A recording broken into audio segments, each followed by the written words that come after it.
Hubo un pueblo desterrado en las montañas solitarias del norte de Italia, que conservó la luz de la verdad brillando en medio de la oscuridad de la Edad Media. Dios había provisto para su pueblo un santuario de inmensa grandeza, como convenía a las grandes verdades que les había confiado. Para aquellos fieles desterrados, las montañas eran un emblema de la justicia inmutable de Jehová. Ellas atestiguaban constantemente del poder creador de Dios y constituían una garantía de la protección que Él les deparaba. Dios había afirmado las montañas y las había ceñido de fortaleza. Ningún brazo podía removerlas de su lugar, sino solo el del poder infinito.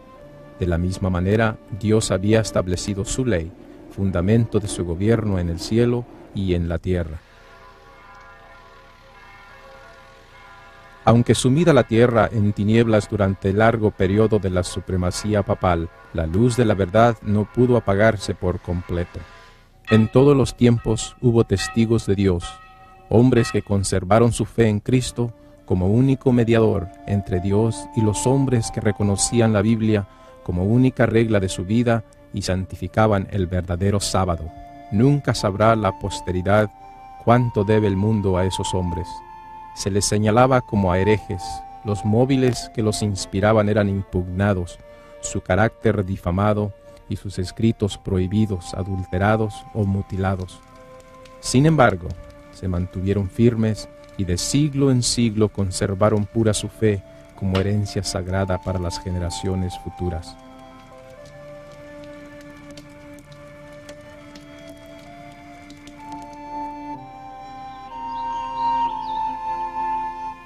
Un grupo de estos testigos fieles de Dios fue el pueblo de los valdenses. Su doctrina resaltaba como las majestuosas montañas alrededor y contrastaba notablemente con las doctrinas falsas de Roma. De acuerdo con el sistema verdaderamente cristiano, sostenían su creencia religiosa en la palabra de Dios escrita. Pero esos humildes campesinos en sus oscuros retiros, apartados del mundo y sujetos a penosísimo trabajo diario, entre sus rebaños y viñedos, no habían llegado por sí al conocimiento de la verdad que se oponía a los dogmas y herejías de la iglesia apóstata. Su fe no era una fe nueva. Su religión fue transmitida como una herencia de sus antepasados.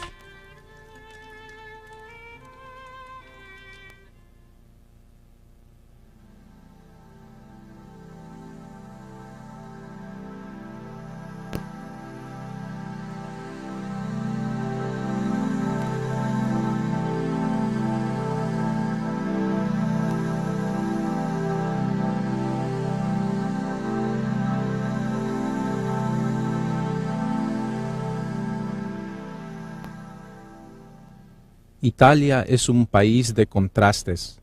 Al norte están las montañas nevadas y las praderas de los Alpes. La tierra del sur goza de un templado clima mediterráneo. Y al centro del país está Roma, sentada como si fuera una reina en medio de los mares. Es en el norte que se hallaba la iglesia de los Alpes, la tierra de los valdenses. Como si fueran cincelados de las montañas, los valles del Piamonte se extienden como radios de una gigantesca rueda. El origen de los valdenses se pierde en la oscuridad de los siglos.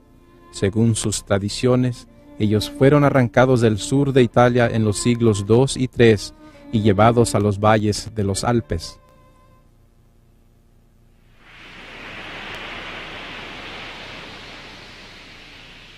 Vayamos al tiempo del cristianismo primitivo de la Roma pagana.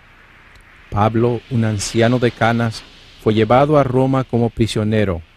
Allí, aunque encadenado a un soldado, Pablo fue permitido testificar por Cristo en su casa alquilada durante 2 años. En medio de 2 años, el Evangelio llegó a la casa imperial de Nerón y a toda Italia. Nerón, el emperador de Roma, era un agente de Satanás, era feroz, sin dignidad y corrupto. En su reinado, Pablo fue confinado a una celda oscura y deprimente en espera de su ejecución. Nerón ordenó el decapitamiento de Pablo, silenciando así a uno de los mayores testigos de Cristo, pero la influencia de Pablo y sus palabras escritas viven. Las persecuciones de los cristianos, que empezaron bajo el imperio de Nerón cerca del tiempo del martirio de Pablo, continuaron con mayor o menor furia por varios siglos. Muchos dieron sus vidas por seguir a Cristo. Ellos eran objeto de los odios y sospechas del pueblo. Se los condenaba como rebeldes contra el imperio, enemigos de la religión y azotes de la sociedad. Muchos de ellos sufrían sentencias de muerte por no querer adorar a las falsas deidades y reconocer al emperador como Dios en la tierra. Las sentencias constituían a menudo la principal diversión en las fiestas populares. Grandes muchedumbres solían reunirse para gozar de semejantes espectáculos en los anfiteatros, donde los cristianos eran despedazados por los animales salvajes.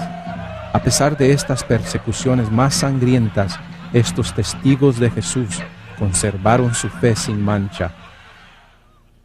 A comienzos del siglo IV, durante el tiempo de Diocleciano, muchos de los cristianos perseguidos huyeron al norte de Italia. Estos predecesores de los valdenses se asentaron en los valles del Piamonte y se les conocieron como gente de los valles o los Vaudois. A medida que la persecución de los cristianos se tornaba más intensa, la violencia de la Roma pagana también aumentaba. Constantino, un emperador romano del siglo IV, había observado que los césares que persiguieran a los cristianos usualmente habían acabado mal, mientras que los cristianos continuaban creciendo en número. El emperador Constantino profesó aceptar el cristianismo basado en una experiencia sobrenatural. Yendo a Roma en una expedición, él dijo que se le apareció una cruz en el cielo junto con las palabras: «Con esta vencerás». Pero él continuó con sus formas paganas de adoración.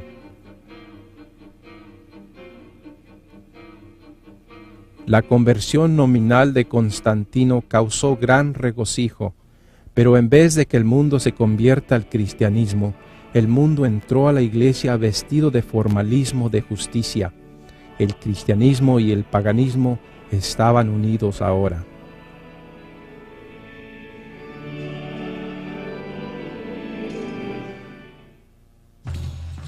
El sol, universalmente proclamado como un guía invencible y protector del emperador de Roma, recibía más devoción de parte de Constantino que el Señor Jesucristo. Esta moneda muestra en un lado a Constantino y en el otro a Apolo, el dios Sol.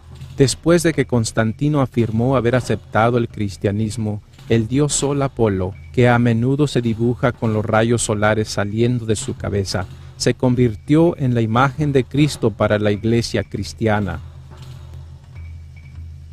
Los símbolos del sol se hallan a menudo en el arte de la iglesia romana, mostrando la unión del paganismo con el cristianismo.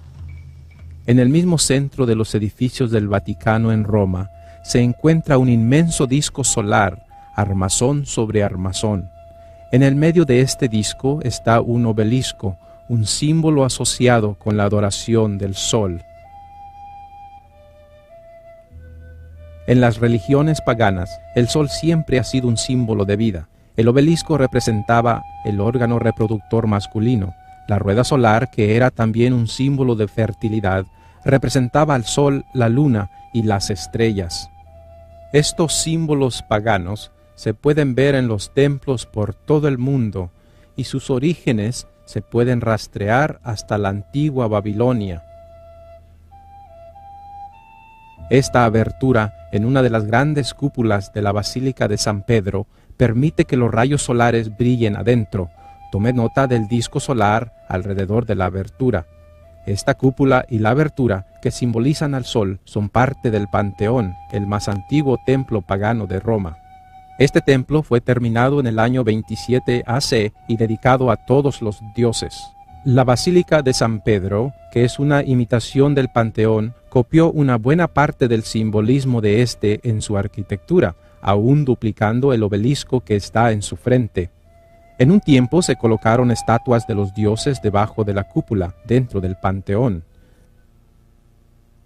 La gente adoraba enfrente de esta estatua de San Pedro, la cual fue originalmente el ídolo Júpiter, un dios pagano sacado del panteón y colocado cerca del altar en la Basílica de San Pedro. Al lado izquierdo de este magnífico altar, con sus colosales columnas serpenteadas, está la estatua de María bajo la inscripción La Verita, que quiere decir la verdad. En la Iglesia romana se dice de María que es el camino, la verdad y la vida. Ella pisa el mundo mostrando así su poder sobre él. En sus brazos se ve algo sorprendente. Ella no está abrazando al niño Jesús como se esperaría, sino abraza el sol, un disco solar de oro.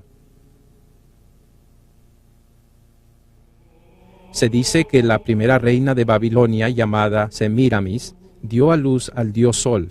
Ella fue llamada la Reina del Cielo, tanto como María es llamada la Reina del Cielo por la Iglesia Católica.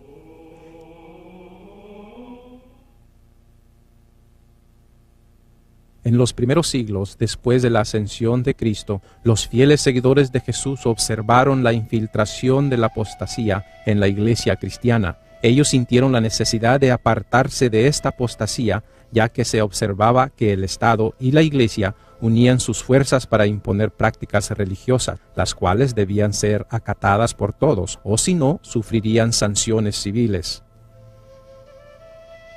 En 7 de marzo del año 321, Constantino tomó por primera vez una medida pública imponiendo la observancia del domingo. Este edicto requería que la gente de la ciudad descansase en el día venerable del sol. Constantino, emperador Augusto Elpidio, en el venerable día del sol, que descansen los magistrados y los residentes de las ciudades, y que se cierren los talleres. Sin embargo, los que se dedican a la agricultura pueden libre y legalmente continuar en su ocupación, porque frecuentemente sucede que otro día no es oportuno para sembrar el grano o plantar la viña. No sea que por negligenciar el momento apropiado para tales operaciones se pierda la dádiva del cielo.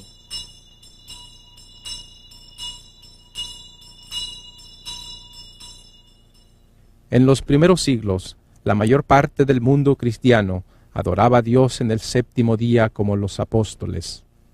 Cuando se vio que el edicto de Constantino carecía de pruebas para sustituir la autoridad divina, el obispo de Roma, Eusebio, quien buscara el favor de la princesa, propagó la idea de que Cristo había cambiado la santidad del sábado al domingo. Entonces, aquellos que continuaron aferrándose al séptimo día fueron declarados enemigos del Estado y de la Iglesia. Los valdenses tomaban la Biblia como única regla de fe, aborrecían la idolatría de la Iglesia papale y rechazaban las tradiciones, los días de fiesta y aún el domingo. Sin embargo, guardaban el reposo del séptimo día y empleaban la manera apostólica del bautismo.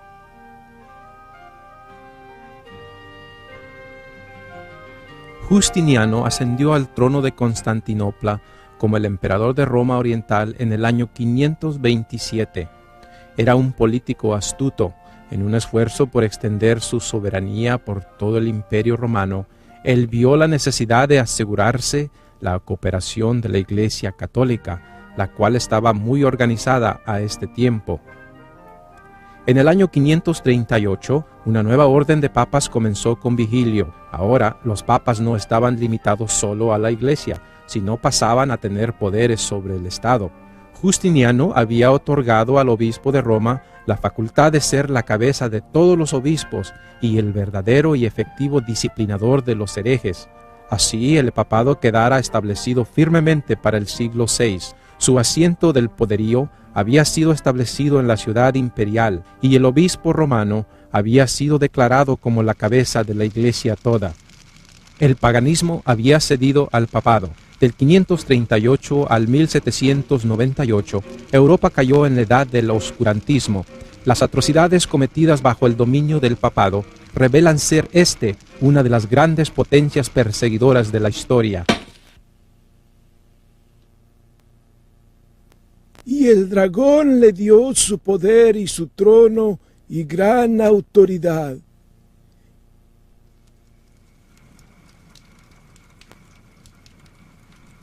Así comenzó los 1260 años de opresión papal, predicha en las profecías de Daniel y Apocalipsis. Y hablará palabras contra el Altísimo, y tratará duramente a los santos del Altísimo, y pretenderá cambiar los tiempos y la ley, y serán entregados en su mano hasta un tiempo, y tiempos, y medio tiempo. Y se le dio una boca que hablaba palabras arrogantes y blasfemias, y se le dio autoridad para actuar durante 42 meses. Y abrió su boca en blasfemias contra Dios, para blasfemar de su nombre, de su tabernáculo y de los que moran en el cielo. Y se le permitió hacer guerra contra los santos y vencerlos. También se le dio autoridad sobre toda tribu, pueblo, lengua y nación.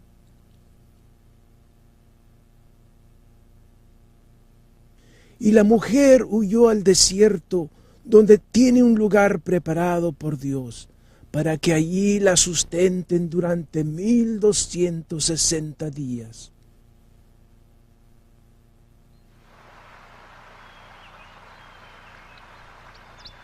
Tras los elevados baluartes de sus montañas, encontraron los valdenses seguro escondite. Allí los testigos de la verdad conservaron por 1000 años la antigua fe. Privados por siglos de la iglesia visible y forzados a adorar en las fosas y cuevas, ellos hallaron fuerza en la palabra de Dios. El conocimiento personal de la palabra de Dios era la única luz para ellos.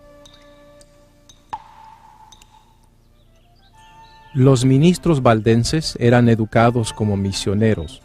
Su escuela se hallaba en el remoto desfiladero montañoso más inaccesible del Prat del Tor. El estudio era riguroso y extenso, incluyendo los idiomas latín, romano e italiano. Después de varios años de estudio y retiro, se les consagraban a la obra de Dios con imposición de manos. A todo el que deseaba dedicarse al ministerio se le exigía primero que adquiriese experiencia como evangelista. Cada septiembre del año, los barbes o tíos, como se les llamaba a sus pastores, realizaban una reunión general para revisar el trabajo de cada estudiante y para examinar y ordenar a los ministros jóvenes y para escoger los misioneros que visitarían las iglesias distantes de Italia y otros países. Todos debían servir en algún lugar lejano de las misiones por 3 años antes de hacerse cargo de una iglesia local. Este servicio, que desde sus comienzos requería abnegación y sacrificio, era una preparación adecuada para la vida que los pastores llevaban en aquellos tiempos de prueba. Los jóvenes que eran ordenados para el sagrado ministerio no veían en perspectiva ni riquezas ni glorias terrenales, sino una vida de trabajo y peligro y quizá el martirio. Los misioneros salían de 2 en 2 como Jesús se lo mandara a sus discípulos. Casi siempre se asociaba a un joven con un hombre de edad madura y de experiencia, quien era responsable de la educación y a cuya instrucción debía prestar atención el joven. No andaban siempre juntos, pero con frecuencia se reunían para orar y conferenciar, y de este modo se fortalecían uno a otro en la fe. Dar a conocer el objeto de su misión hubiera bastado para asegurar su fracaso, así que ocultaban cuidadosamente su verdadero carácter. Cada ministro sabía algún oficio o profesión, y los misioneros llevaban a cabo su trabajo ocultándose bajo las apariencias de una vocación secular. Generalmente escogían el oficio de un comerciante o buhoneros.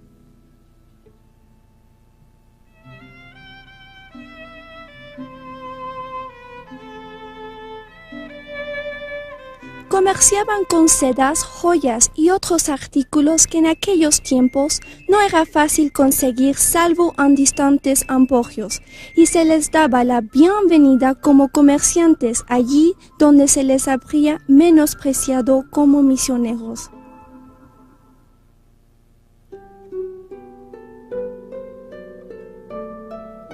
Constantemente elevaban su corazón a Dios pidiéndole sabiduría para poder mostrar a las gentes un tesoro más precioso que el oro y que las joyas que vendían. Llevaban siempre escondidos ejemplares de la Biblia entera o porciones de ella, y siempre que se presentaba la oportunidad, llamaban la atención de sus clientes a dichos manuscritos.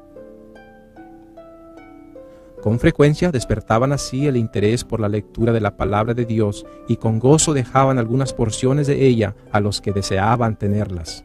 Los misioneros decían con frecuencia estas palabras a aquellos que mostraban un interés genuino en la verdad. Amigo, tenemos tesoros mucho más valiosos que lo que le mostramos. Si nos protege de los sacerdotes, se lo diremos. Tenemos una joya preciosa, procedente del mismo Dios. Al poseerla, uno encuentra el verdadero conocimiento de Dios. Y tenemos otra, que enciende el fuego del amor de Dios en el corazón del que la posee.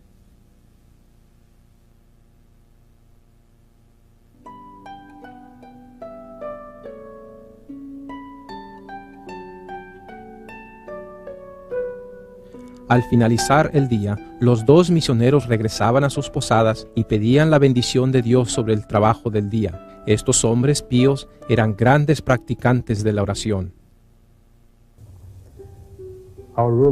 Nuestra regla de conducta será el hacer la obra de Jesús. Si le confesamos en la tierra, Él nos confesará en el cielo. Y si le negamos en la tierra, Él nos negará en el cielo. Preferimos ser rechazados por el papado que por nuestro Salvador.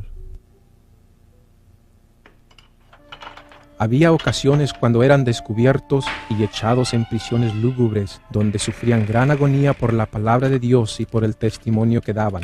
Muchos eran torturados y estirados sobre una horrible ranfla.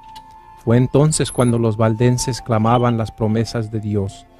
Conservaron la fe pura a pesar de la tortura, el frío, la destitución y pérdida de vida en los Alpes. Se negaron a abandonar la Biblia, a confesarse a los sacerdotes, a recibir la hostia y creer que sea el cuerpo de Jesús, o a reconocer al pontífice de Roma como el vicario de Cristo.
Las supersticiones practicadas por la Iglesia romana mantuvieron la conciencia de la gente atada a sus falsas doctrinas. Se les enseñaba a la gente a confiar en sus buenas obras para salvarse. Dios y aún Cristo mismo eran representados como austeros y solemnes. Solo por medio de los sacerdotes y los santos podía uno acercarse a Cristo.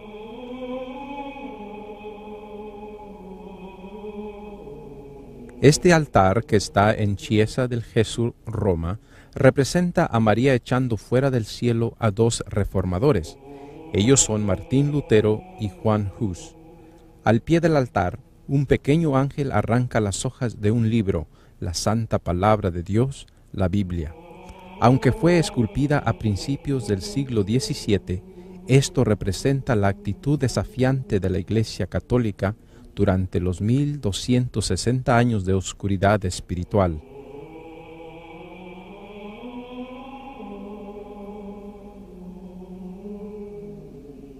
Los valdenses conocían las enseñanzas de Roma y la falta de libertad en que la gente vivía. Como fieles misioneros, ellos anhelaban dirigir a tales personas hacia el amante Jesús, quien murió para que pudieran tener la verdadera libertad.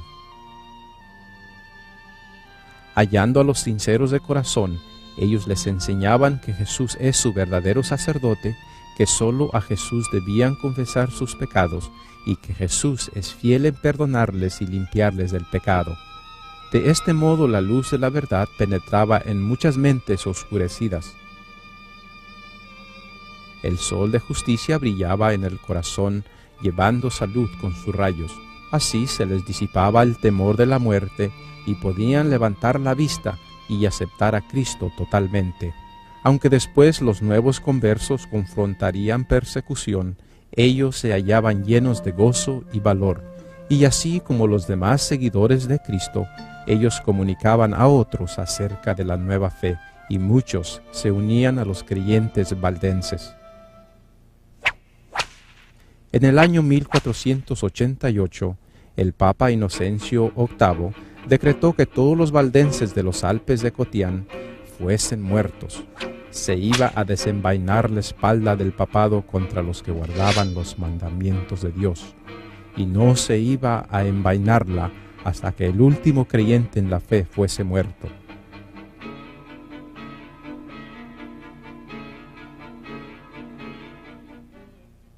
Roma insistía que los valdenses debían someterse bajo su poder. Oficiales de la iglesia fueron enviados con el decreto en la mano y les informaron lo siguiente: si venían al seno de la iglesia de Roma y si abrazaban la religión católica romana, ellos podían gozar de sus casas, propiedades, tierras, y podían vivir con sus familias sin vejación alguna. Pero si se negaban a obrar de acuerdo con las proposiciones, entonces les seguiría la persecución y la muerte segura sería la suerte de ellos. Frente a las proposiciones presentadas, los valdenses noblemente declararon que bajo ninguna consideración renunciarían su religión. Debido a la negativa de ellos para someterse a Roma, el papado escogió a Alberto Cattaneo para dirigir un ataque osado contra los valdenses. El plan del ataque consistía en dar un golpe mortal en el centro del territorio de los valdenses, el valle de Angroña. El ejército de Cattaneo se separó en dos divisiones. Una división, dirigida por el mismo Cattaneo, se movilizó hacia el Prat del Tor en el valle de Angroña, destruyendo todo a su paso. La otra división, bajo el cruel Lapalú, se dirigió hacia los Alpes de Dauphin y entró al valle de Loise, un profundo desfiladero rodeado por altas montañas. Los exploradores valdenses observaron que las fuerzas del papado invadían su territorio. Entonces, colocando sus bienes sobre las carretas y juntando sus rebaños y manadas, los valdenses escalaron precipitadamente los escarpados pendientes del monte Pelvoux hasta una altura de 1800 metros sobre el valle. Cánticos de alabanza a Dios se elevaban de sus labios, desvaneciendo así el terror. A media cuesta, encima de un inmenso precipicio, encontraron una plataforma de roca que guiaba a una gran caverna. La cubierta de la cueva formaba un magnífico arco que se estrechaba gradualmente hasta formar un pasaje pequeño y después se ensanchaba en un espacioso corredor. Las manadas fueron distribuidas en los huecos laterales de la cueva. Padres, madres y niños se alojaron adentro y la entrada fue barreada con grandes piedras. Luego hombres apuestos se pusieron para vigilar. El enemigo, sabiendo que su presa estaba en la cueva, se acercó por arriba. Los soldados bajaron por cuerdas desde el alero del precipicio que pendía sobre la entrada de la gruta. La plataforma a la entrada de la cueva fue tomada por los hombres de la Palú. Los valdenses se adentraron más al fondo en el escondite. En vez de enviar sus tropas adentro a la cueva, la Palú les ordenó que juntasen toda la leña que pudieran. Entonces, amontonándola a la entrada de la cueva, prendió fuego. Un denso humo oscuro penetró en la cueva. Uno no puede imaginarse el sentir del pueblo de Dios en esa cueva, cuando el humo llenó la caverna sofocando a todos los que estaban allí. De seguro que se aferraron a las promesas de Dios. No temas en nada lo que vas a padecer. He aquí el diablo va a echar a alguno de vosotros en la cárcel, para que seáis probados, y tendréis tribulación durante 10 días. Sé fiel hasta la muerte, y yo te daré la corona de la vida.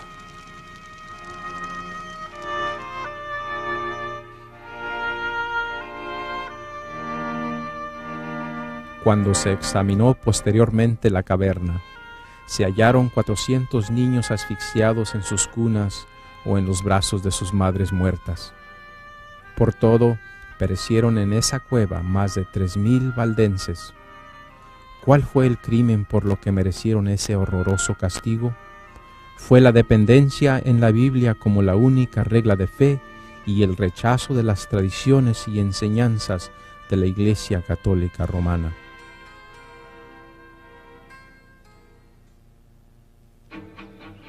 Mientras la Palú cumplía su misión de destrucción en el monte Pelvoux, Cattaneo dirigía su ejército al norte y oeste para destruir a los valdenses en el valle de Angroña. Guió sus soldados por los estrechos desfiladeros, pasando por debajo de las grandes rocas que colgaban sobre el paso. Cattaneo y su hueste no hallaron resistencia. Marcharon por todo el valle de Angroña. Las casas de los valdenses estaban vacías, así como el valle. Cattaneo supuso que los habitantes del valle habrían huido a Prat del Tor. Siendo así, entre él y su presa se hallaba un escarpado imposible de escalar que formaba como el muro del valle. Parecía que el enviado del Papa y su ejército iban a ser detenidos por esta barricada natural. Se podían ver las montañas blancas que rodeaban el Prat. Después de una búsqueda intensa, Cattaneo descubrió la única senda que se abría hacia las montañas. Algún temblor de la naturaleza había rajado las montañas formando un despeñadero largo, estrecho y oscuro. Cattaneo ordenó temerariamente a sus hombres para que entrasen y cruzasen ese espantoso desfiladero sin saber que regresaría con muy pocos de ellos. El único pasaje que atravesaba ese despeñadero era un arrecife rocoso en un costado de la montaña, tan angosto que no podían avanzar lado a lado dos juntos. Si se les acometía de frente, de atrás o de arriba, no tenían ninguna escapatoria, ni tampoco espacio para defenderse del ataque. El sendero colgaba a media altura desde la base del desfiladero, donde muchas aguas se precipitaban sobre las rocas. Fue en ese espantoso despeñadero que los soldados del enviado del Papa marcharon. Avanzaron lo mejor que pudieron a lo largo de ese arrecife, acercándose a Prat. Parecía imposible que su presa se les escapase, pero Dios estaba velando sobre su pueblo. Mientras los soldados del enemigo avanzaban por el estrecho sendero, una nube blanca del tamaño de la palma de la mano, inadvertido por los invasores pero ansiosamente observado por los valdenses, fue visto juntarse en el pico de la montaña. La nube se agrandaba y se oscurecía rápidamente. Se deslizó por el costado de la montaña ondulando como si el océano se precipitase por el cielo, una neblina tenebrosa. Cayó justo sobre el abismo donde el ejército del Papa se hallaba, cerrándolo y llenándolo completamente de arriba abajo con una gruesa neblina. De pronto el ejército se hallaba como en noche, todos perplejos, estupefactos, y no podían ver ni adelante ni atrás, tampoco avanzar o retirarse. Se detuvieron todos aterrorizados. Los valdenses interpretaron esto como el acto de la providencia interponiéndose en favor de ellos. Esto les daba la oportunidad de rechazar al invasor. Así que, quebrando grandes piedras y rocas, las rodaron estrepitosamente hacia el cañón. Los soldados del Papa fueron aplastados allí donde se hallaban. Y eso no fue todo. Algunos de los valdenses valientemente entraron al despeñadero, espada en mano, y les atacaron de frente. La consternación se apoderó de la hueste del Piamonte. El pánico les impulsaba a escapar, pero cualquier esfuerzo por escapar era más fatal que la espada de los valdenses o las rocas que rodaban a saltos de la montaña, veloces como flecha. En la lucha, ellos mismos se dieron empujones echándose abajo uno al otro. Algunos fueron pisoteados hasta morir, otros rodaron al precipicio estrellándose sobre las rocas, y aún otros se ahogaron en la torrente. Así pareció miserablemente el enemigo de Dios.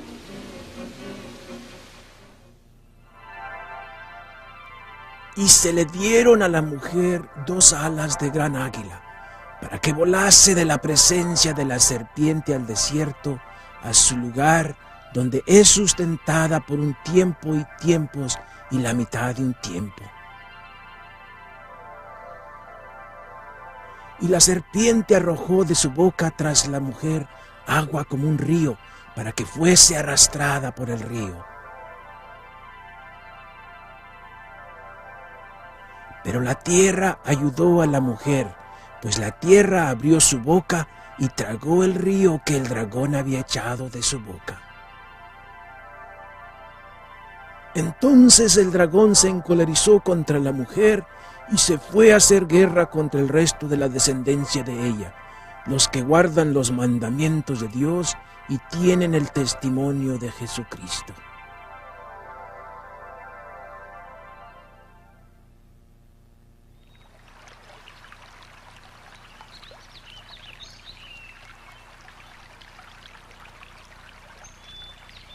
Se ha dicho que había 3 clases de misioneros que pervertían el sur de Europa durante la Edad Media: el trovador, el barbe y el mayor de los 3, la Biblia. El trovador debe haber creado una vista colorida al visitar los castillos medievales. El motivo principal era presentar las verdades de Dios como estaban escritas en su santa palabra. Apenas entraba el trovador por el portón del castillo con sus mercancías, la gente se reunía para oír cualquier noticia del mundo exterior y para oír al ministril cantar y tocar para entretenerles. Un ministril común cantaba canciones provincianas de amor de la época, pero los misioneros valdenses cantaban porciones de los salmos que enseñaban virtud y señalaban el odio como vicio. Mientras la gente oía, alguien era motivado para oír más al evangelista cantor. De esa manera, los ministriles valdenses enseñaban a la gente que Dios es el único objeto de adoración, la Biblia la única regla de fe y Cristo el único medio de salvación. Así, de castillo en castillo, los dedicados siervos de Cristo daban su testimonio y enseñaban las preciosas verdades de la palabra de Dios por medio del canto.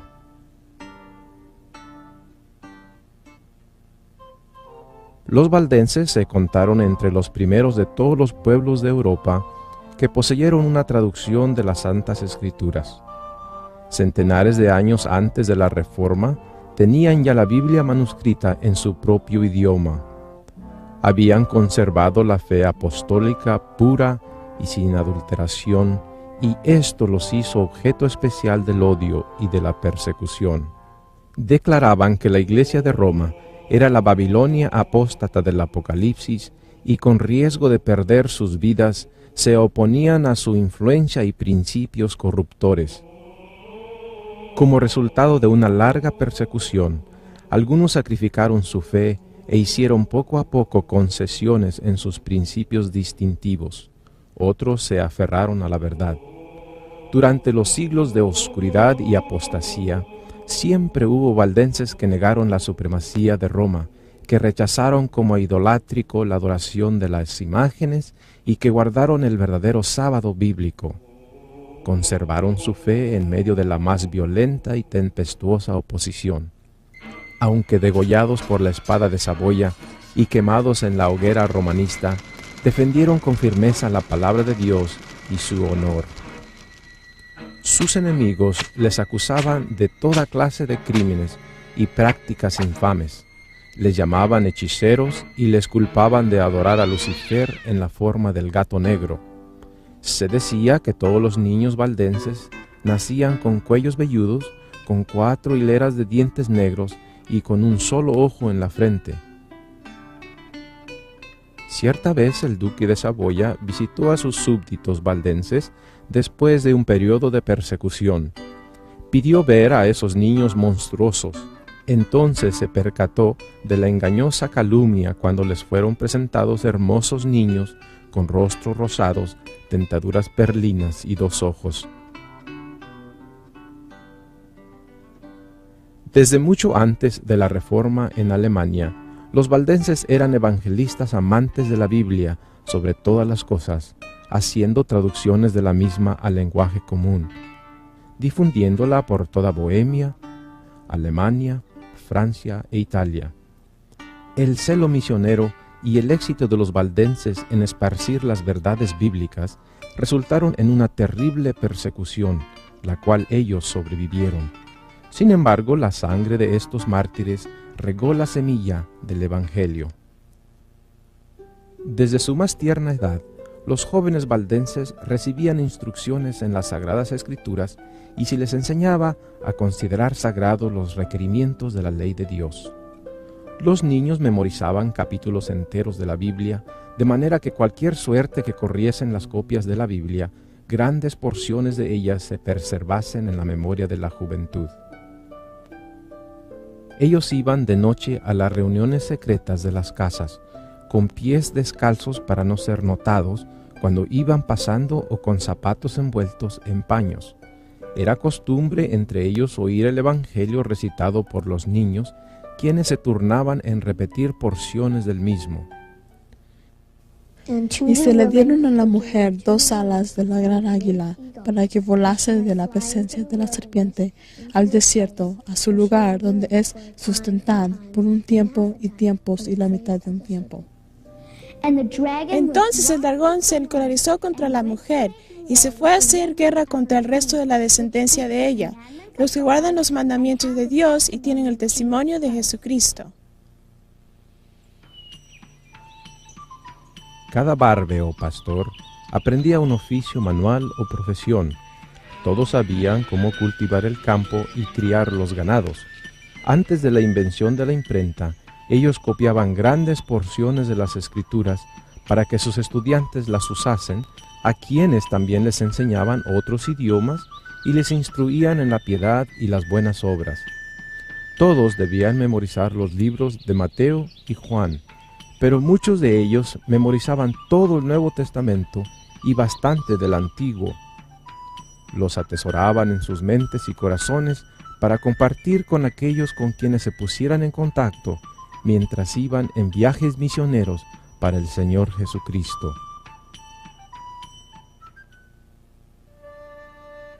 El siglo XVI despuntó mientras los valdenses todavía se recuperaban de las persecuciones de los generales Lapalú y Cattaneo.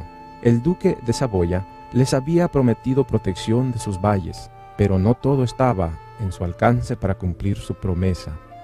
Él podía prevenir que ejércitos de las cruzadas, como los que se reunieron bajo la bandera de Cattaneo, invadiesen sus valles.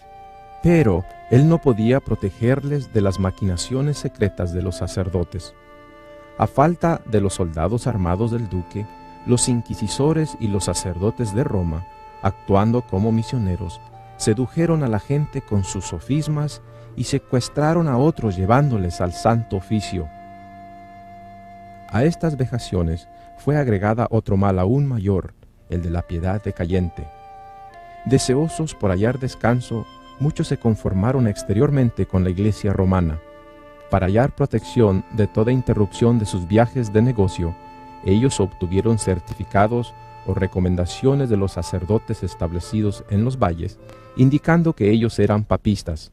Para obtener este credencial, era necesario asistir a la capilla romana, confesarse, ir a la misa y dejar que los sacerdotes bautizasen a sus niños. Al mismo tiempo, continuaron asistiendo a las predicaciones de los pastores valdenses y sometiéndose a sus juicios. Sin duda alguna, los que practicaban tales engaños y la iglesia que los toleraba decayeron grandemente. Esa vieja vid parecía morirse y dentro de poco iba a desaparecer de esas montañas que por tanto tiempo había dado sombra con sus ramas.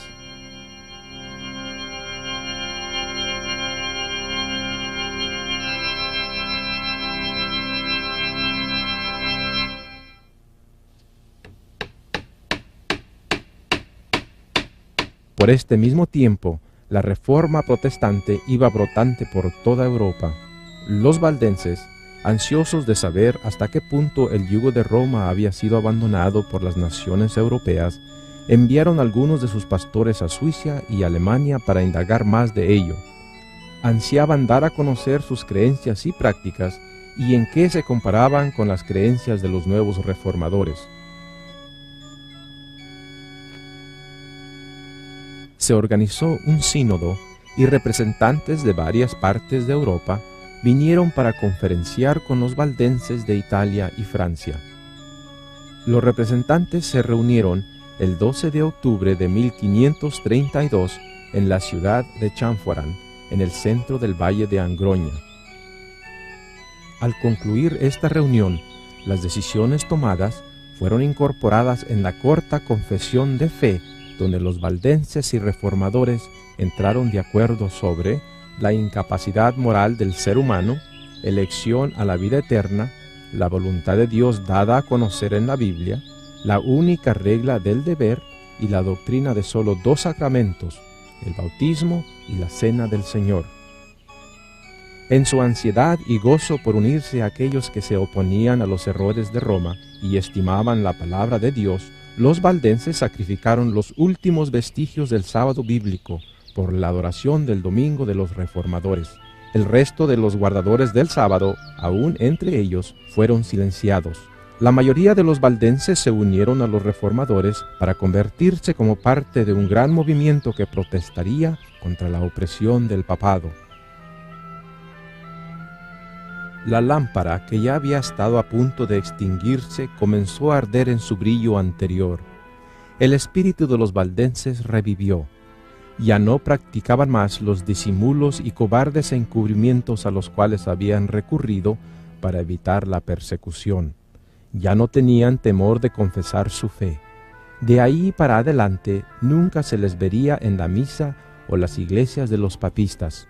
Se negarían a reconocer a los sacerdotes de Roma como ministros de Cristo, y bajo ninguna circunstancia recibirían cualquier beneficio espiritual o servicio de sus manos. Los valdenses colocaron en las manos de los reformadores el más apropiado y noble regalo, el libro, o sea, la Biblia, la cual sus padres habían preservado con su sangre y sus barbes habían transcrito y puesto en circulación laboriosamente. Ahora, ellos la traducían a la lengua francesa y la imprimían por cuenta propia para las iglesias de la Reforma. Fortalecidos por el compañerismo de sus hermanos protestantes, los valdenses reconstruyeron sus iglesias y reinstauraron los servicios de adoración. Sus pastores fueron multiplicados y multitudes acudían a sus predicaciones para beber del agua de la vida fluyendo nuevamente de su tierra.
Después del Sínodo de 1532, la Iglesia de los Alpes gozó de un periodo de relativa paz. Era un tiempo de gran prosperidad espiritual, pero este nuevo celo revivió la malicia de sus perseguidores. El martirio de los fieles valdenses continuaba testificando contra Roma hasta que los inquisidores, el nuncio del Papa y los embajadores de España y Francia se unieron para apremiar al rey Filiberto a que purgue sus dominios. Él fue incapaz de resistir las poderosas incitaciones y la tempestad se desató otra vez, primeramente sobre Turín, después sobre la planicie del Piamonte y hasta los Alpes de los valdenses, donde quiera que se sabía que había congregación valdense. En 1655, cuando la persecución estaba en su auge, un grupo de valdenses se escondió en las cuevas de las montañas. Al ser descubierto, ellos fueron llevados a la cima del monte Castelluso y arrojados de allí al precipicio. El monte Castelluso fue escenario de muchas atrocidades. Cuán frecuentemente en los días del antaño era lanzado el creyente por su espantosa cuesta empinada, estrellándose sobre las rocas en el fondo.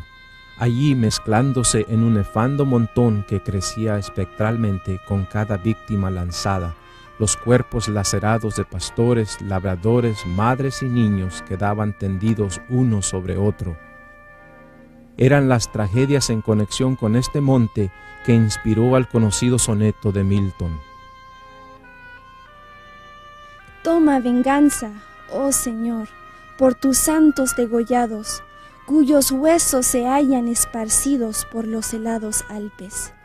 Registra en tu libro los quejidos de tus ovejas de otrora, degolladas en sus antiguos apriscos por el sanguinario piamontés, que despeñó madre e infante abajo a las rocas.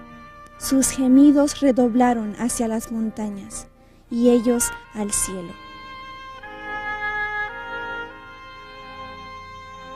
Muchos dieron sus vidas por las verdades de Dios. Es difícil de imaginarse cómo habrá sido vivir en esos días cuando la persecución era violenta contra la verdad de Dios. ¿Qué habrá sentido esa gente al subir a la cima de ese monte? La historia revela que esa gente hizo frente a la muerte en paz, con valor y esperanza de la vida eterna. Vi debajo del altar las almas de los que habían sido muertos por causa de la palabra de Dios y por el testimonio que tenían.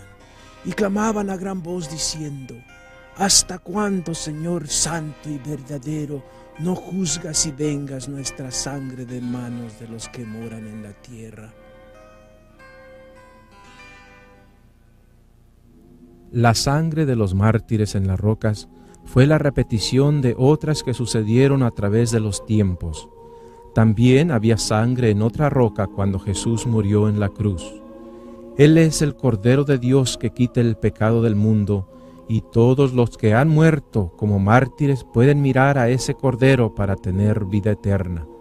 El Cordero en medio del trono, como inmolado, es el punto central de toda la Biblia. Los valdenses mártires tenían sus miradas fijas en este Cordero cuando enfrentaban la muerte.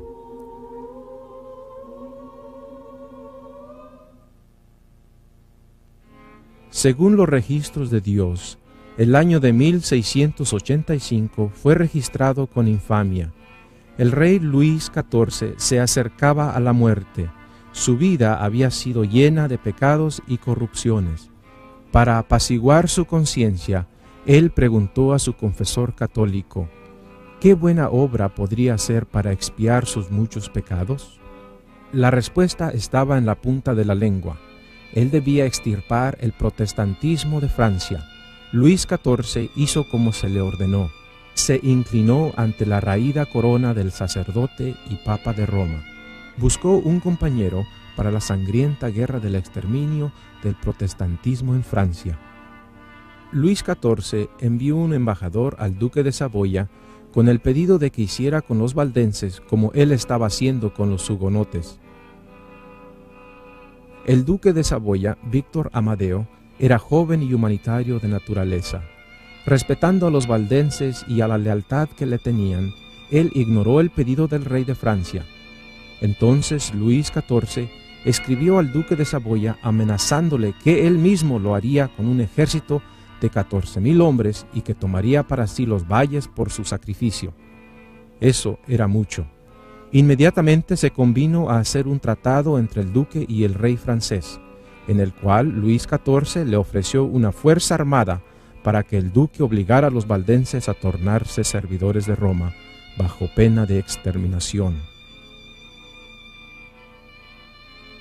En 31 de enero 1686, el siguiente edicto fue proclamado en el valle. Los valdenses deberán de aquí en adelante cesar y descontinuar para siempre todas las prácticas de su religión. Se les prohíbe realizar reuniones religiosas, bajo pena de muerte y bajo sanción de confiscación de todos sus bienes. Todos sus anteriores privilegios quedan abolidos. Todas sus iglesias, casas de oración y otros edificios consagrados a la adoración serán arrasados por el suelo. A todos los pastores y maestros de escuela del valle se les manda que abracen el romanismo o que dejen el país dentro de 15 días, bajo pena de muerte y confiscación de bienes. Todos los niños de padres protestantes, nacidos o por nacer, serán obligatoriamente educados como católicos romanos. Todo niño que nazca será traído a la semana después de nacer a la curia de la parroquia y admitido en la Iglesia Católica Romana bajo pena de azotársele públicamente con vara a la madre y forzársele a 5 años de trabajo en las galeras al padre. Los pastores valdenses abdicarán las doctrinas que predicaron públicamente y recibirán un salario 1/3 más alto de lo que gozaban, pero la mitad de ello será revertido para las viudas. A todos los protestantes extranjeros radicados en Piamonte se les ordena que se conviertan en católicos romanos o salgan del país dentro de 15 días. Por un acto especial de su grande y paternal clemencia, el soberano permitirá que vendan en este intervalo las propiedades que hayan adquirido en el Piamonte, siempre que la venta sea hecha a un comprador católico. Esta era una guerra a punta de lanza. A mesa o a norte, ve a la misa o a la muerte. Los víctimas enviaron sus humildes súplicas de misericordia a Turín por 3 veces, pero no recibieron respuesta. En Viernes Santo de 1686, cuando la gente estaba reunida en la iglesia de Angroña, el pastor Arnaud oró así: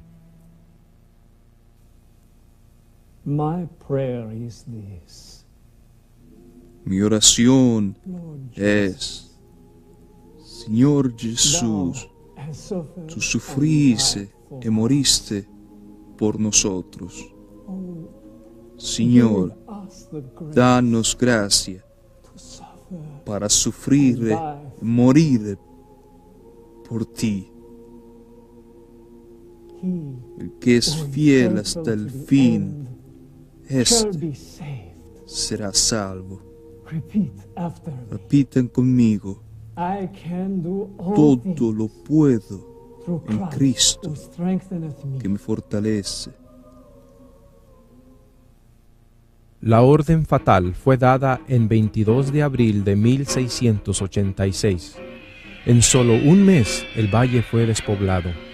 2 ejércitos, uno francés bajo el general Catinat y otro piamontés bajo Gabriel de Saboya, atacaron en conjunto contra los mártires.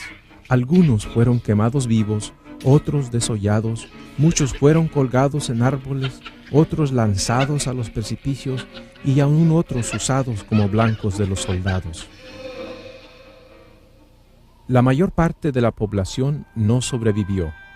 De todos ellos, 42 hombres y pocos niños y mujeres escaparon a las alturas de un monte y otro tanto a otro monte. Vivieron en cuevas y se alimentaron de plantas silvestres y carne de lobos. Los restantes 12 a 13,000 en el valle fueron conducidos como ganado a las prisiones de Turín, una distancia de 48 kilómetros. Más de 1,000 niños fueron arrancados de los brazos de sus madres y dispersados entre conventos o familias católicas. Muchos de los adultos fueron dados al rey Luis XIV para sus galeras en Marsella. Millares murieron en las prisiones de Turín porque se les apiñaba uno sobre otro. Se les alimentaba de pan añejo y agua podrida. Se les hacía dormir sobre ladrillos, suelo duro o paja mojada, comidos por las sabandijas y dejados sin luz toda la noche, aun cuando sus enfermos estaban muriéndose. El sol les tostaba en verano y el frío les congelaba en el invierno. Y los sacerdotes y monjas se les acercaban por todos los medios infames para convertirles. Al fin salió una orden lograda por las súplicas de los fieles suizos para poner en libertad a los sobrevivientes y enviárseles al otro lado de las montañas, a un refugio en Suiza. Después de un sufrimiento indescriptible, los sobrevivientes valdenses fueron soltados para que trepasen las montañas hacia Suiza en pleno invierno. Cualquier cosa era mejor que la inmundicia y enfermedad que sufrieron en Turín. Todos estaban impacientes de salir de esas horribles prisiones. La orden les fue leída a las 5 horas de una tarde de invierno. Debilitados y enfermos, se prepararon para salir a la noche, tal como estaban vestidos en harapos. Tan pronto como salieron, caminaron como 16 o 19 kilómetros esa noche, pero el duro invierno cobró sus víctimas. La luz del amanecer reveló cadáveres congelados tendidos sobre las laderas de la montaña. Los valdenses ofrecieron sus vidas hasta la muerte. Murieron como vencedores y recibirán el galardón de los vencedores. En esas montañas nevadas ellos fueron cubiertos de nieve y hielo, todo blanco aunque fatal. Pero en la tierra nueva ellos tendrán la vestidura de luz blanca y limpia, el manto de la justicia de Cristo. Tal como Jesús sufrió la muerte de mártir, así también un gran número de los valdenses murieron en la fe, clamando las promesas de Dios.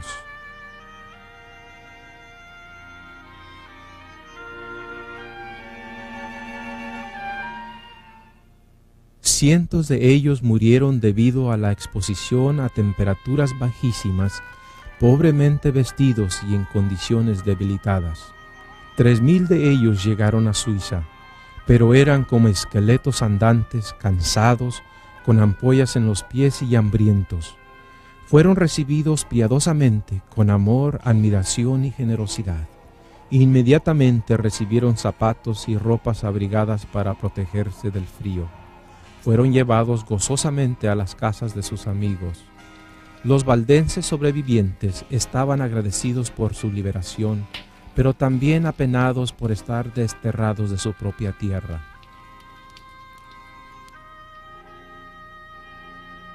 Estos son los que han venido procedentes de la gran tribulación, y han lavado sus ropas y las han emblanquecido en la sangre del Cordero. Los valles estaban desolados, las iglesias destruidas, las casas quemadas y las montañas sembradas de cadáveres. Por 3 años y medio, desde el 22 de abril de 1686 hasta 1689, no se leyó la Biblia en los valles del Piamonte, ni se entonaron salmos, ni oraciones de fe fueron elevadas a Dios, ni voz alguna prorrumpió en cánticos de alabanza y gozo.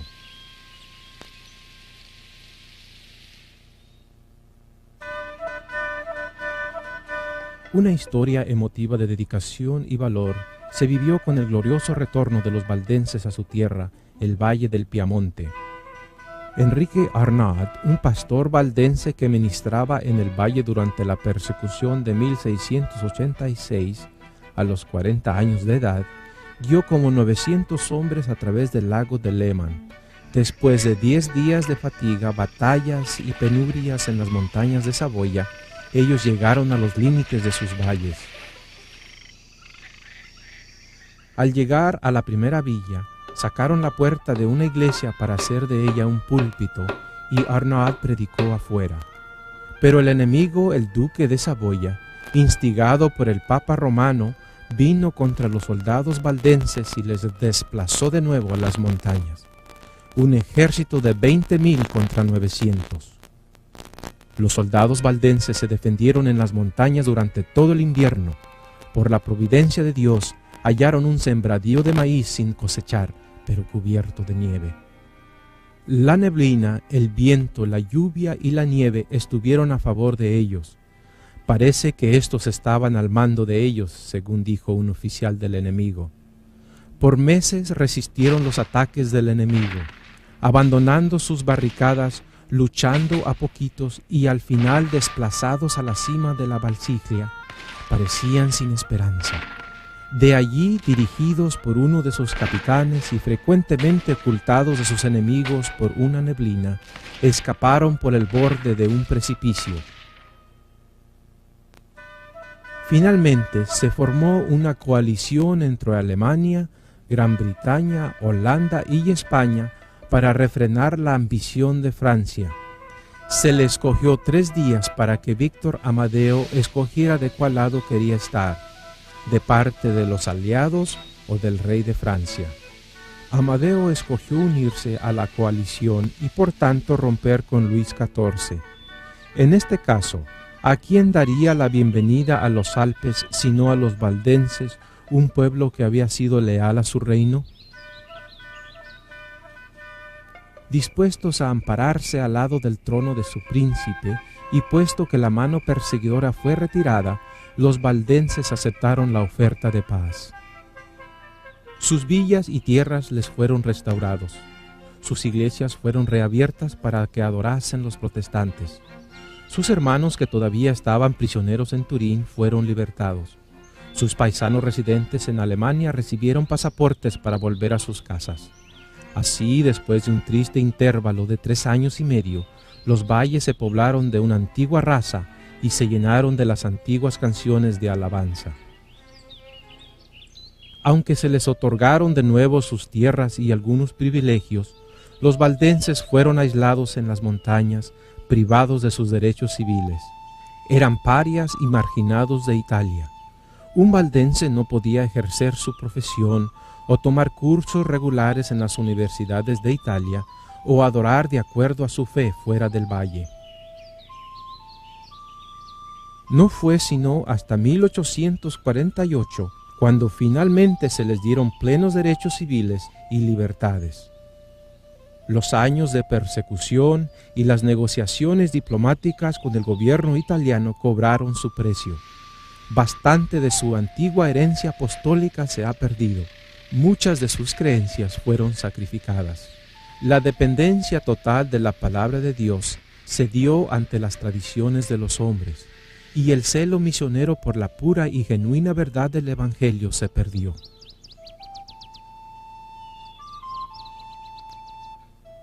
Los valdenses se involucraron en el surgimiento del ecumenismo que cundió por toda Italia y varios otros lugares de Europa a mediados del siglo XVIII.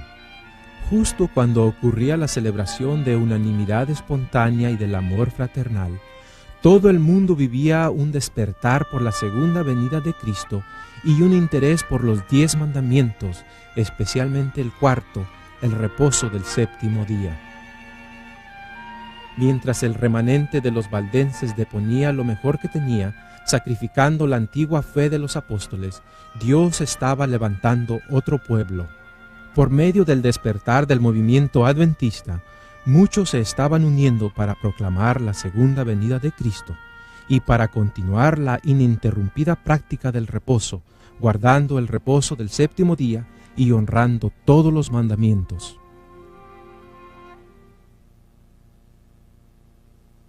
Entonces el dragón se encolerizó contra la mujer y se fue a hacer guerra contra el resto de la descendencia de ella, los que guardan los mandamientos de Dios y tienen el testimonio de Jesucristo. El pueblo remanente de Dios deberá soportar las persecuciones como los valdenses. deberá dar el mensaje de amonestación contra el poder representado por la bestia en Apocalipsis 13. Y se le dio una boca que hablaba palabras arrogantes y blasfemias, y se le dio autoridad para actuar durante 42 meses. Y se le permitió hacer guerra contra los santos y vencerlos. También se le dio autoridad sobre toda tribu, pueblo, lengua y nación. Y la adorarán todos los moradores de la tierra, cuyos nombres no están escritos desde la fundación del mundo en el libro de la vida del Cordero que fue inmolado. La influencia de la Roma papal y de las naciones que reconocen su dominio está lejos de ser destruida. La profecía señala la restauración de su poder. Podemos ver cumpliéndose esto en la caída del comunismo soviético y en el resurgimiento de la dominación católica bajo el Papa Juan Pablo II. Los países bálticos, Polonia y Ucrania han roto con el yugo del comunismo y están volviendo a las enseñanzas de la Roma papal. Vi una de sus cabezas como herida de muerte, pero su herida mortal fue sanada y se maravilló toda la tierra en pos de la bestia. El catolicismo romano nunca había recibido la aceptación del mundo protestante como lo recibe hoy. Los protestantes no están más protestando. El protestantismo está cambiando y está formando una confederación con el hombre de pecado, el papado, bajo el Papa de Roma. Al final de la historia de este mundo, habrá un ataque final contra el pueblo de Dios. La iglesia remanente quedará firme y unida en la verdad ante el torrente de error que Satanás lanzará contra ella. Ellos guardarán los mandamientos de Dios y estimarán el reposo del séptimo día. El libro de Apocalipsis habla de dos mujeres. El capítulo 12 describe una mujer pura y santa, simbolizando el pueblo de Dios. El capítulo 17 presenta una mujer corrupta, representando el falso sistema religioso. Esta mujer está ataviada de púrpura y escarlata, adornada de oro, de piedras preciosas y de perlas, y tenía en la mano un cáliz de oro lleno de abominaciones y de la inmundicia de su fornicación. A ningún otro poder puede verdaderamente llamarse ebria de la sangre de los santos, sino al poder que tan cruelmente persiguió a los seguidores de Cristo. La historia de los valdenses es el mejor ejemplo de cómo este sistema apóstata destruye a todos aquellos que no aceptan sus dogmas. Hoy el protestantismo de América no protesta más contra los errores del catolicismo romano. La Iglesia está de nuevo uniéndose con los gobiernos seculares. Estos tienen un mismo propósito y entregarán su poder y su autoridad a la bestia. ¿Qué le depara el futuro al pueblo de Dios? ¿Se han olvidado las persecuciones y las atrocidades del pasado? ¿Podemos permanecer callados en este tiempo de la historia? Grandes y solemnes eventos están ocurriendo alrededor nuestro. Más adelante nos espera la guerra, el riesgo de encarcelamiento, la pérdida de la propiedad y aún de la vida misma, así como defender la ley de Dios que ha sido anulada por las leyes de los hombres.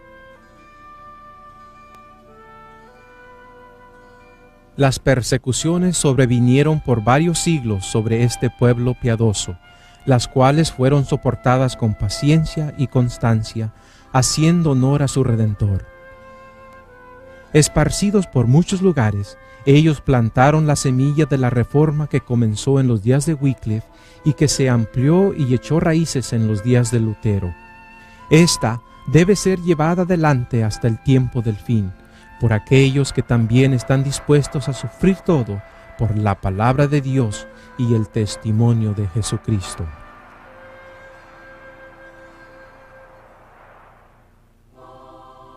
He aquí, yo vengo pronto, y mi galardón conmigo, para recompensar a cada uno según sea su obra.